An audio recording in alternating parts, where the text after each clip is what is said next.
అందరికి బంధువు ఆ శ్రీరాముడు, అందరి దేవుడు ఆ శ్రీరాముడు. మనమంతా ఎట్ల బతకాలనో చూపించిన మర్యాద పురుషోత్తముడు. అందుకే శ్రీరాముడు అయోధ్యలో వెలుస్తున్నాడంటే ఊరూరా సంబరాలు చేసుకుర్రు పబ్లిక్. రామ భక్తులంతా ర్యాలీలు తీసిర్రు, దేవుని గుళ్ళన్నీ కిక్కిర్చినాయి. ఒక్క అయోధ్యలోనే కాదు, దేశమంతా శ్రీరాముని జాతర నడిచింది.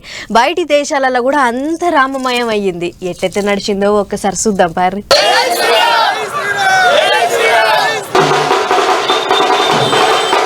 నిత్యమంగళాని భవంతు.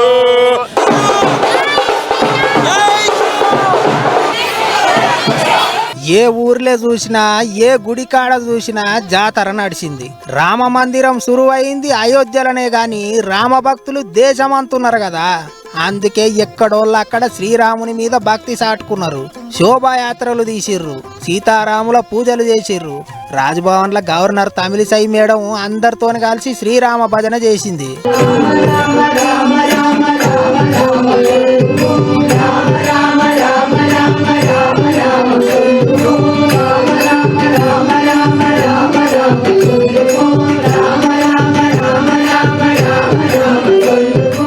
ఇక అటు అయోధ్యల బాలరాముని ప్రాణ ప్రతిష్ఠ జరుగుతుంటే ఇటు ఊర్లో పోంటి పెద్ద పెద్ద తెరలు పెట్టుకొని పబ్లిక్ అంతా కుర్చీలు వేసుకొని కూకొని చూసిర్రు. రామ్నగర్ అంజన్న గుళ్ళె హర్యానా గవర్నర్ దత్తన్న పూజలు చేసిండు. పువ్వు పార్టీ లీడర్లతో కలిసి కూకొని అయోధ్యలో జరిగిన కార్యం అంతా టీవీలో చూసిండు. కేంద్ర మంత్రి కిషన్ రెడ్డి సారు సికింద్రాబాద్ మహంకాళి గుడి కాడికి పోయిండు, పూజలు చేసిండు. ఆడా ఈడా అని కాదు, రెండు తెలుగు రాష్ట్రాలలో ప్రతి పల్లె ప్రతి ఊరు రామనామంతో మారుమోగింది.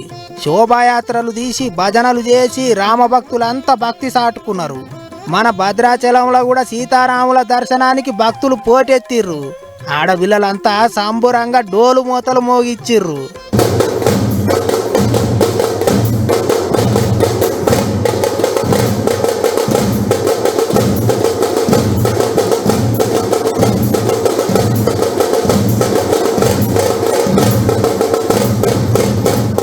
దేశమంతా ఒక్కో జాగల ఒక్కో తీరుగా నడిచింది శ్రీరాముని పండుగ. ముఖేష్ అంబానీ ఇంటికి మొత్తం శ్రీరామనామం కనిపించేటట్టు లైట్లు వేయించిండు. ఇంగ్లీషు దేశాలల్లో సుత అయోధ్య రాముని పూజలు గట్టిగా నడిచినాయి. ఇగో అయోధ్యకు పోకపోయినా ఈ పెద్ద వనసుడు రే టీవీలో చూసుకుంటా శ్రీరామునికి పూజలు చేసింది.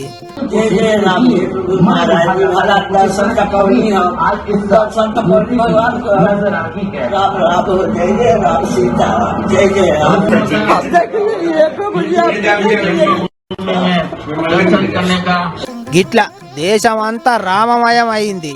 పబ్లిక్ అంతా శ్రీరాముని పూజలు చేసి తరించిండ్రు. ఊరు వాడ రామనామం మారుమోగింది.